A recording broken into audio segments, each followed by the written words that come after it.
I made this quick and easy fan trellis out of a half a piece of 2x4 that's 47 inches long. If you'd like to see how I made it, then sit back and enjoy the next few minutes. It only probably takes you a half an hour to an hour to make, and I'm sure your plants will love you for it. Thank you. To make my fan trellis, I'm going to take my table saw and take my 2x4 and I'm going to cut off ½ inch strips, and time I'm done I should have 5. So 5 times a half is 3 inches. A 2x4 is 3½ inches, which leaves me ½ inch, and the thickness of the blade times 4 cuts will equal this last half. I have taken 4 of my boards, and what I've done, I've laid them on the floor here, and this here is the center. I went 4 inches that way, 4 inches this way, and all the way over to the end will be 12 inches. So that'll be 24 inches across the top.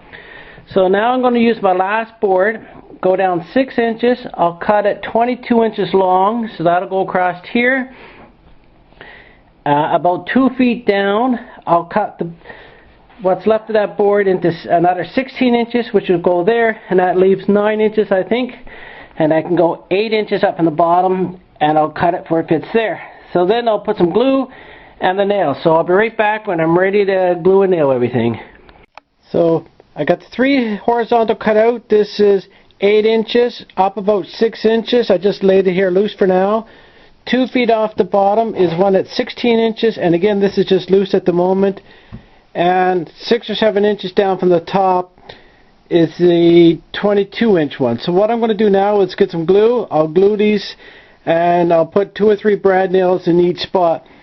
And then that's basically all there is to it. I guess if you really wanted to, one could probably cut an angle there so they fit a little bit tighter, but I think this will be perfectly fine. To put the horizontal on, I've measured down 6 inches to here, 6 inches to there, and then now I got some glue, and I'm going to nail those together. And I did the same thing down here. I measured 6 inches up, and then I'll do the center ones after, and then that one, the middle board, can be done when I'm finished. So right now I just got to throw some nails on and get the 2 outside ones on. And there we are, the finished product, 47 inches tall. This is down, this horizontal is down about 6, this one's down 2 feet, and the little bottom one is about 8 inches or 6 inches off the bottom, and it is 2 feet wide at the top. All made from a half of a piece of a 2x4. I think the original piece of 2x4 was 93 inches long, something like that. So nice and simple. It only took maybe a half an hour or so, or to an hour. I took my time. I had breaks and stuff like that. So anyway, if you like this video, don't forget to give me the thumbs up, like, share, and don't forget to subscribe, and thank you.